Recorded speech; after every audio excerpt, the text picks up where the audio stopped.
So yeah, I wanted to talk to you today because I think it was roughly almost maybe 2 months ago. I can't remember exactly when. You had a bit of a debate with somebody over somebody in your area who likes to cause a little ruckus when he goes into a public area with a camera. And Yes. Yes, I had a discussion about with our friend Dave Ridley, who is from the Ridley Report and NH Exit, and we were talking about there's this YouTube channel, Press NH Now, and the gentleman who hosts the channel, what he does is he goes to different places and he does these, they call them First Amendment audits, where he was at the local Health and Human Services division, I think, here in Manchester, New Hampshire. He went in, he's filming the women who are working there. And Dave Ridley seemed to think that was all just dandy. And I had a problem with it. I felt it was a form of harassment and intimidation. And so that's what kind of sparked the whole thing. Well, I feel the same way, and you know how I am when it comes to liberties and freedoms. Yes. I mean, you know where I stand on this, Matt. But these First Amendment auditors, like the one you were talking about, whose name is Mark Manchin, I'll call him out by name. I don't care. Sure. Yeah, Mark Manchin, who was arrested in Georgia. I don't know. I don't know exactly when. But and my community, as of Horseshoe Bend, Idaho, has also had a problem with one of these idiots. These guys are a serious problem. Now, I understand with situations like with the recent horrible tragedy in Memphis over Tyree Nichols, and then we got George Floyd, and we got people who want to defund the police. Now, I understand there are some bad police officers out there, and Memphis proved that. However, these guys, these First Amendment auditors, trap the police into, trying to catch them committing some type of violation. And, we need our law enforcement. We can't have this going on. I mean, they're under enough stress as it is with these other bad situations going on. We don't need these guys going into public areas and causing these kind of problems. With Mark Manchin, I mean, he covers his tracks really, really well.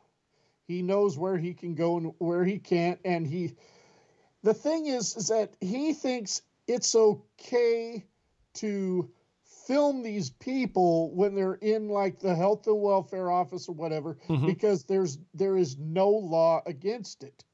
However, these people that are working there, they have a right to privacy. Not everybody likes to be photographed. Not everybody wants to be on film. Right.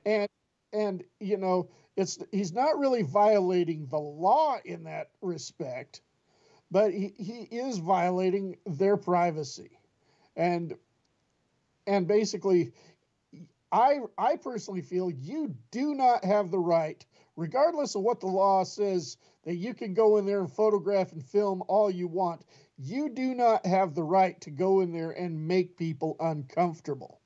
Well, that's the thing, Billy, with what there was a specific video when this all happened a couple of months ago that we were, and part of why Jenny and I were so interested in it, there was somebody that we know who was in the video, one of the employees there at the office where that gentleman was filming. And the thing that set me off about it was, here you have a guy with his phone out and he's recording these women. It's an office full of women. I think there was one dude at one point who came out to try to, make the guy go away. But other than that, it's 3 or 4 women in this office, and they're just working. They're doing their thing. They're trying to help people. They're on the phone. They're on the computer. They're just going about their day. And he's clearly creeping everybody out. And I have a problem, and this is what I tried to explain to Dave Ridley. I have a problem with, just in a broader sense, I don't like seeing men intimidating women. I don't like seeing men going out of their way to make women uncomfortable and to make women feel harassed just because they can do that. And unless, the guy doing that can explain to me how, they call it a First Amendment audit, but they're not. What are they auditing? There's no audit going on there. They're just recording these women and then taking that and putting it on the internet where that material can be disseminated. And now these women working in this office, now all these other people who might be a fan of this guy, who might subscribe to his YouTube channel, they get to look at these women. And maybe somebody, who's like super anti-government maybe gets an idea about, some way that he would like to give some of these people a hard time because they view government employees as the enemy. So it's harassing these women and it's putting them in danger. And personally, if it was a bunch of dudes working in that office, I would probably have a lot less of a problem with it. I mean, I would still think it's completely pointless, but I wouldn't be as bothered. But because it's a bunch of women, that really sticks in my craw. And by the way, somebody out there is going to think that that's sexist because I have a different standard for men, for filming men and filming women in that case. But no, I just don't like seeing women harassed. I don't like seeing them made uncomfortable, and I don't like seeing them intimidated. And that's a real problem for me. Well, I think men are entitled to those same rights if they don't want to be filmed. That's the thing with Mark Manchin. These women say, please don't put me on camera. Well, you're a public servant, so your face is shown. And he doesn't have the decency to at least blur their faces out when he in an audit or excuse me, an edit. Right. He doesn't have the decency to do that. And then he wants to label them, oh, she's just a Karen. And then when the police officers, which I've seen the police officers having the patience of Job, dealing with these guys. Oh, yeah. But it doesn't matter how nice they are in asking him to stop doing that and leave the premises. They're labeled as tyrants. Mm-hmm. Oh, yeah. So, no, this is wrong. This is completely wrong. And then you have Travis Heinze, who was in Horseshoe Bend, Idaho. Anybody who wants to can go to YouTube and find Travis Heinze. He's got one channel called Let's Exchange IDs, and then he's got another one. And you can find this guy has a very, very checkered past, and it's even admitted in one of his YouTube videos. I cannot say what it is on the air, but if you'll find it if you go to his YouTube channel. But this guy, for his checkered past, this is what I understand is that he was arrested for something, but they didn't have enough proof to convict him of what he was arrested for. So, but his dad was really, really upset over this and kicked his butt out of the house, which led to him being a homeless drifter. He's been driving all over the country with arrest. When I first heard of him in Horseshoe Bend, Idaho, then a couple of years later, he was arrested in North Dakota. And then just this last year, he was arrested in Louisiana. He was kicked out of town in Turtle Lake, Wisconsin. Now, and people are looking at that like a John Rambo situation, if you know what I'm talking about. Yeah. If you see the First Blood, the first Rambo movie, of how he was, if that wasn't a fictional story, you'd say that John Rambo was highly mistreated. He didn't do anything to warrant being kicked out of town. Travis Heinze was kicked out of Turtle Lake, Wisconsin, and you go to the Turtle Lake, Wisconsin Police Department Facebook and look at the reviews and the way they have labeled these guys. No, what had happened was Turtle Lake has a loitering ordinance. Now, I understand he lives in his car and he's going to need to park somewhere to rest. Right. But there are designated rest areas specifically for that, and for their people that do that. There are security guards on duty for their safety. and I can understand maybe you'll stop at a grocery store parking lot for what, maybe an hour or two. There's nothing wrong with that. Yeah. But he was in that parking lot for 8+ hours. Ah. And people were complaining, and the police officer asked him to leave. And of course Travis had to put up a big argument, and then gradually left the town, then came back to file a complaint. But what are you going to complain about? Because you violated an ordinance and a police officer was doing his job and serving the community? Right, right. Billy, we've got a call. Let's see who's on the line here. Hi, welcome to Matt Connarton Unleashed. Who's this?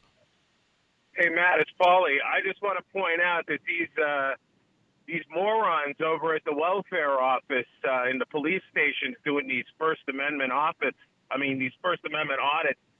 are the same people who are driving to the welfare offices, but they're not driving. They're traveling in these unregistered vehicles and getting pulled over and telling the officers that they're not driving, they're traveling. Yeah. They have a right to travel, and they're not businesses, so therefore they're not driving. They're just traveling. And then they end up going to court, and and it doesn't go their way anyway. So it's these same people, the same breed of moron. Yes, they call themselves sovereign citizens, and the laws of the roads do not apply to them. Yes. Right. Yeah. No, you're right, Paul. You're absolutely right. And I think it's brilliant. These people who, I like watching these old episodes of Cops, and I definitely think these First Amendment auditors and sovereign citizens are completely out of their minds. But I just don't know what happened to police these days in life, because if you watch these old episodes of Cops, the old TV show Cops, especially episodes out of Boston or New York, if you would come across these episodes where people were trespassing, the police just weren't taking it, and they weren't having it. They would just tell the guys to get the hell out of there, and if you don't leave, you're going to get arrested. And they weren't putting up with it. And when you watch these videos on YouTube these days, the cops are just entertaining it and letting it go on for way too long, and it's just ridiculous. And it's got some entertainment value to it almost, where they're just letting these morons just go on and on and on with in insulting the police officers and letting them continue filming these women that you're talking about, when it's almost like it doesn't have to go on nearly as long as the police are allowing it to, which I don't understand that. I sit there and I watch these videos and I'm like, well, why did you just throw this guy out already? Just throw him out. You've explained to him 17 times that if he doesn't leave, he's going to get a trespass. You've told him that 17 times now in this video. Just throw him out already. And meanwhile, this guy's calling the cop an idiot, and he's calling him a tyrant, and he's still got the camera pointed at the woman who's trying to do her paycheck-to-paycheck job, and it's just ridiculous. 15 years ago, the guy would have been kissing the pavement with handcuffs behind his back for trespassing and resisting arrest. I think Billy had something on that. Go ahead, Billy. Well, you got to think about the situations like George Floyd or Tyree Nichols, and that's why the cops aren't taking those kinds of actions. Because simply it's going to be, maybe they're doing their job, but it's going to be posted all over the world to see, and there's going to be more lawsuits, or they're going to get fired. So I think now that a lot of the cops have found a way, or I should say a lot of these criminals have found a way to intimidate the cops to where they can't properly do their job. Yeah, they don't want to escalate something. Yeah, that's a good point. What say you, Paul? I guess so. I mean, there is some validity to that, but I mean, the in the day and age of smartphones and cameras, to some certain extent, I mean, it still applies where these people have been told 17 times that if they don't leave, they're going to get trespassed. Well, trespass them already. Yeah. Get them out of there. Do it. Yeah. I mean, I could show you 17, 20 examples of these police just letting it go on and on and on, where they could have ended it already. Have I committed a crime, sir? Have I committed a crime? Can I speak to your supervisor? Oh, Can yeah. I, just on and on and on. Yeah, you can speak to my supervisor outside. Let's go. Let's move it along. You're holding up a business here. I mean, it's just ridiculous. That's exactly what Travis Heinze does, that I'm about to get into as well. Yeah, but that's one of his things is what's the crime? And of course, that's gonna lead into the story of what else he does, which is refuses to show ID because the cop's not going to show his ID, which it's clearly on his chest. But he's like, that's why his channel is titled "Let's Exchange IDs." Yeah. Well, all right, Paul. Yeah. Anything? All right, guys. Anything, Nad? No, that's it. I'm just fascinated by these sovereign citizens and these First Amendment auditors who, that's just a fancy way of saying that I'm unemployed and I can't find a date. I don't disagree. Take care, All right, Paul, thank you. That was, of course, our friend Paulie C from Retrospectrum Radio, Paulie C, which you can hear every Friday night from 8 to 11 a.m. PM, rather, a.m. What am I saying? 8 to 11 p.m. Friday nights. And that does open up a line for you if you'd like to join Bad Billy and I on the subject. 603-250-6007, 603-250-6007. And yeah, Billy, I don't know if you heard me chuckling when you mentioned the one of this guy's YouTube channels is titled Let's Exchange IDs. Because I know what that's about. And actually, I think you had talked about it too in the video that you posted the other day where he's pulled over and the officer is asking him for his ID and he's saying, well, show me your ID. Let's, and of course, as you said, the officer's ID it's on his badge. That's his ID. Yeah. Well, see, I don't know exactly how Mark Manchin's, what his pre-methods are, but Travis does things a different way. When he was arrested in both Louisiana and North Dakota. Now, when he was arrested in Horseshoe Bend, you got to think Horseshoe Bend is a town of 830 people. And he was sitting there parked by the library for 2 days before the Deputy McIntosh came and to talk to him, and then he just flat out refused to show ID, and he got arrested. But I think the charges were dropped, and of course, this is another thing. He's brought such negative attention to my community and my people, Matt. That's where I'm really angry about this. I know my people, when he was going on his bicycle all over Idaho City, and there are pictures posted of him at Idaho City businesses saying to avoid him, he's getting a kick out of it. But I'm telling you, I know my people, and they wouldn't put up such a picture for no reason. Yeah. He's just going around riding his bicycle and trying to look like the victim as he did in that video. Yeah, they're good at that, especially when they're when they're cornered by police. They make themselves look like the victim. Have you noticed? So the guy from Press NH Now, by the way, Billy, and I'm curious. I haven't watched any of the Travis Heinze stuff, but I noticed the guy from Press NH Now. I don't even bother saying his name. He's got he seems to speak differently, and this kind of goes back to my problem with intimidating and harassing women. What I feel that he does. Have you noticed that he speaks differently to women than he does to men?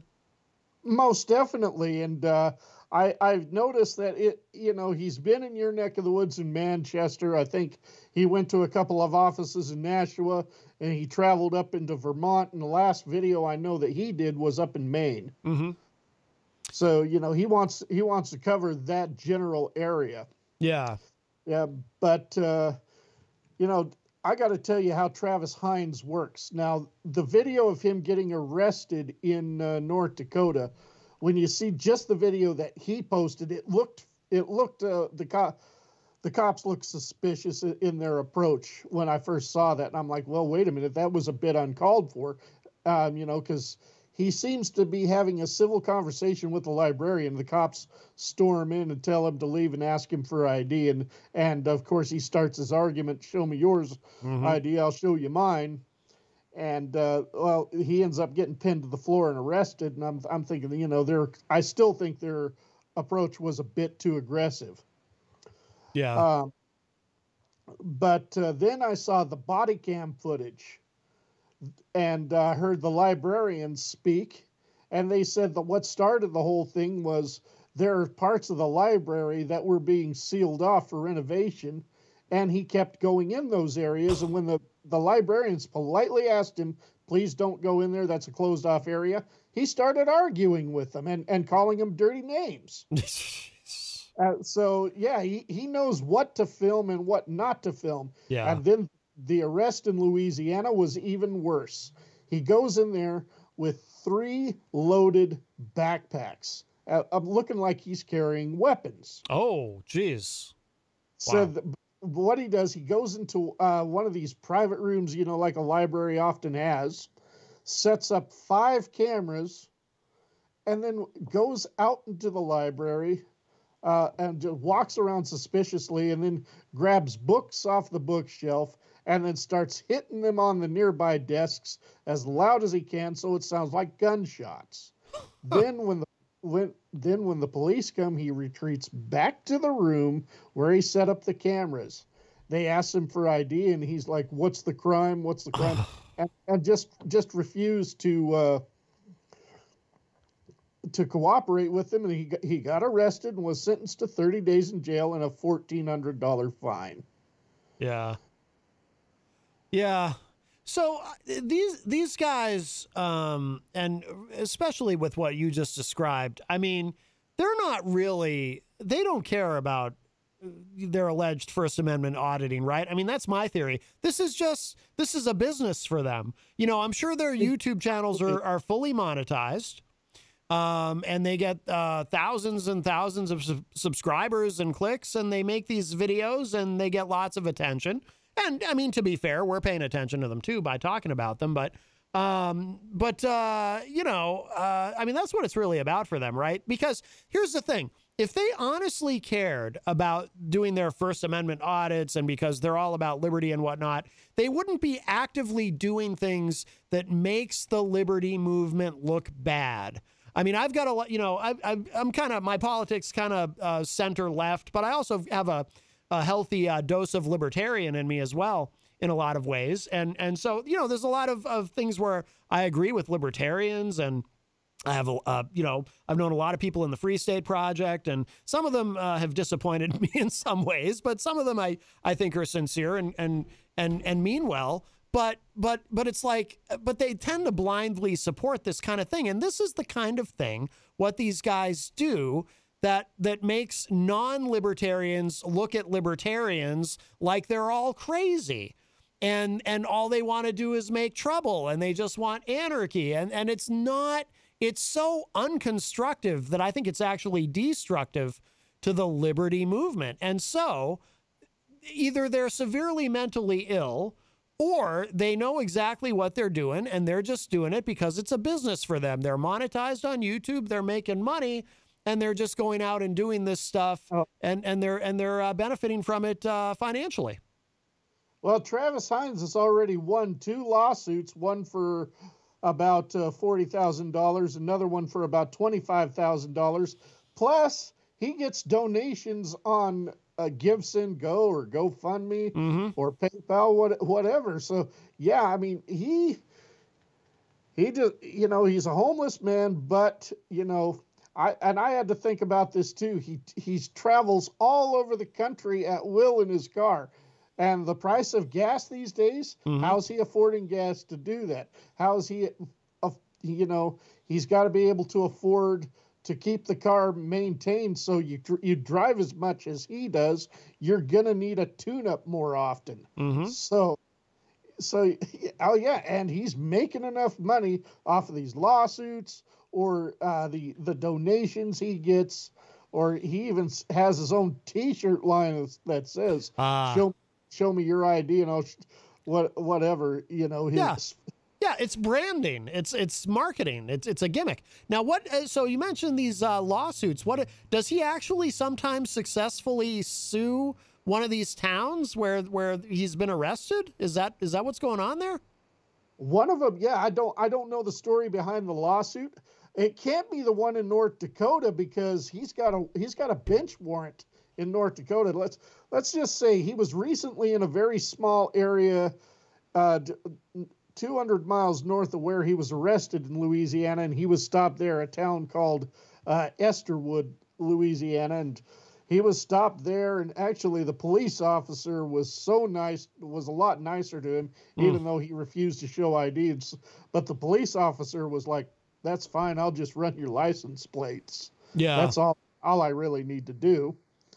And it's just a longer process if you do that. That's all. Yeah. Yeah, and you know, he kind of went on his way. There's also a video of him arguing with security guards at Walmart for camping out in the parking lots there. And yeah, this is his revenue is you know, these lawsuits. I mean, $40,000, $65,000 that I know of so far off of lawsuits, and at least another $25,000 on a GoFundMe page. Wow.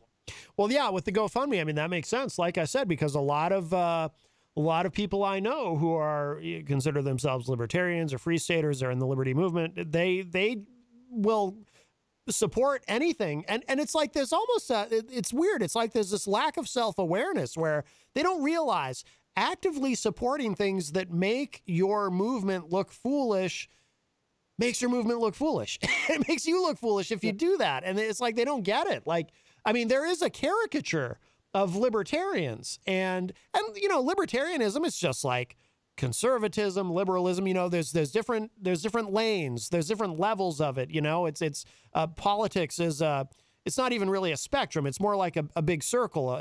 And you know, libertarians have their place on it, and there's different types of libertarians, but it just it's not helpful. And but it's like they don't get it. But I think the guys who are doing this with these videos, I think they know all that. I think they know all that, and they understand the business, and they've created a business model that is very successful.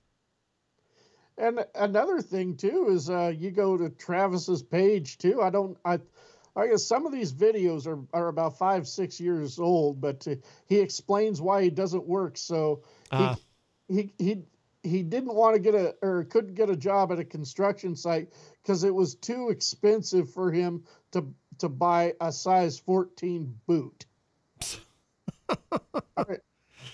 Well, that is those are hard to find, I would imagine. I mean, Travis Heinze is a big dude. I was gonna say, yeah, he must be very tall. Yeah, I got the dossier on him because when he was stopped in Louisiana, and of course somebody else saw my videos, and one of them just went viral. You know, people are hitting me up. They wanted to get more information. And one lady in that community just did some really deep digging and found a dossier that she emailed to me. And I'm like, oh boy. Oh, no kidding. Wow. Our friend Crystal from Illinois in the chat room says business model that is financially successful to them, but not their targeted victims. Yeah, absolutely. And Crystal also said, it seems a lot of the people who do the constant filming of others do so with malicious intent, deliberately pushing boundaries to cause chaos, to catch those people off guard, so they are more apt to screw up or lose their cool. Yeah, absolutely. No doubt about it. And when he gets these lawsuits against police officers in towns, I mean, you gotta think how much that really hurts that community while he's getting financial gain, which really, really makes me mad. You know, I mean, they say defund the police. Well, there's a way to do it right there, and it's not good. Yeah. Now, speaking of the police, so I want to kind of circle back to something that we discussed briefly. I do, because I want to be clear about my position on this. So I think that going into these offices and filming people while they're working and whatnot, that's, to call it a First Amendment audit is absurd. Nothing is being audited. You're just, recording people while they're working. However, that does not mean that there are not instances where I think that citizens should be filming. And I do think if you're out in public, I have zero, as long as you're not directly interfering with their work, I have zero problem with anybody recording the police. For example, thank God people were there recording what was happening with George Floyd, with Derek Chauvin on his neck, because you know damn well if people hadn't been recording that, it's not like we were going to see body cam footage of it ever. Even if there were body cams turned on, we were never going to see any of that. So we would not have known what happened to George Floyd that day, that he was murdered by Derek Chauvin. And that's just one example of many, many examples. But so I have zero problem with that. And as long as you're not interfering or violating somebody's privacy, I don't have a problem with that at all. In fact, I encourage it. And that's not, but also I do want to be very clear, that's not some sort of, because sometimes people misunderstand that. They think that that's anti-police if you go around saying, well, you should film the police. No, it's not anti-police at all. My view on it is this. I say celebrate the heroes and condemn the villains. And law enforcement is just like any profession. I believe that in law enforcement, across the board at any level, you've got heroes who are out there risking their lives for us every day, protecting and serving and doing the best they can. And of course, on the other end of the extreme, you've got the bad guys who are, like the ones in Memphis who killed Tyree Nichols, who murdered Tyree Nichols, and of course you've got a million shades of gray, or I should say shades of blue in between, right? So you've got the spectrum. So I think it's actually pro-police to want to root out the bad ones, because you want police officers to do the best that they can do for all of us. And so, that's my view on it. But I think that there has to be accountability with any kind of, with any kind of public service. And that includes the police. Obviously, the police have to be held accountable. So I think it is perfectly appropriate to film police in public doing their jobs. Absolutely. And one other thing about that, though, because someone might hear me say that and say, well, Matt, you say it's accountability to film people who are public servants. So why do you have a problem with somebody going into an office and filming? Because no one's being held accountable. That's just harassment. You don't learn anything. You don't get any information from walking into an office and recording a bunch of women either sitting at a computer or on the phone helping somebody, or seeing clients who are coming in to get help who also deserve to have their privacy protected. Nothing is being learned from that. No information is being gathered. Nothing is being quote unquote audited. That is just pure harassment. So there's a clear distinction there in my view. What say you? Well, going back to Mark Manchin, one thing that he does that just absolutely makes me really mad is not only does he label these poor ladies that are just simply doing their paycheck to paycheck job, but, he, as I said earlier, he labels them as a Karen. Mm-hmm. And if he's got a name, he's going to flash it across the top of the screen. Oh, yeah. And if and he's doing the same thing to these police officers that honestly, I wish they'd grab him by the back of by the throat and throw him down and handcuff him or whatever, by the way he acts, even though, I know I'm going a bit over the edge there, but that would be satisfying to see in one sense, but we wouldn't necessarily want to encourage that behavior either. Exactly. Yeah. Just the way he puts people on blast. Mm-hmm. There is no reason. He has no right, no reason to do that to these people. Yeah. Crystal makes a great point in the chat. She says, it's different if you set someone up hoping they screw up while filming versus organically seeing the BS go down and begin filming it as it is happening. That is a great point, Crystal. Yeah, that is right. total distinction, because a guy going in and filming people and being rude to people and trying to provoke deliberately trying to provoke a reaction, whether it's the people working in that office or the police when they show up to deal with it, that is a manipulation. That's creating a situation, not recording a situation so that you can hold those who are involved accountable. That is a tremendous distinction, and I think it's great that you point that out, Crystal. Very well said. And I'll point something else out too, direct message to Mr. Mark Manchin.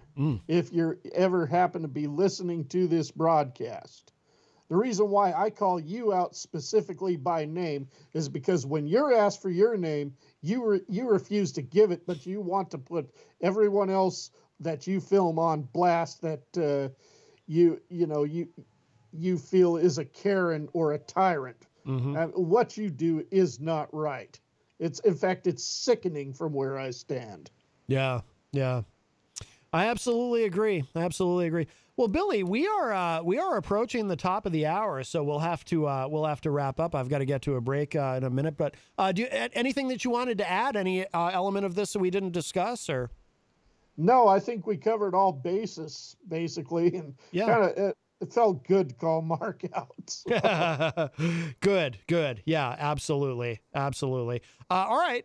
Do you want to plug your show? Do you want to plug Outlaw Radio or anything else? Or Bearded Patriots? Anything else you want to make sure we know about?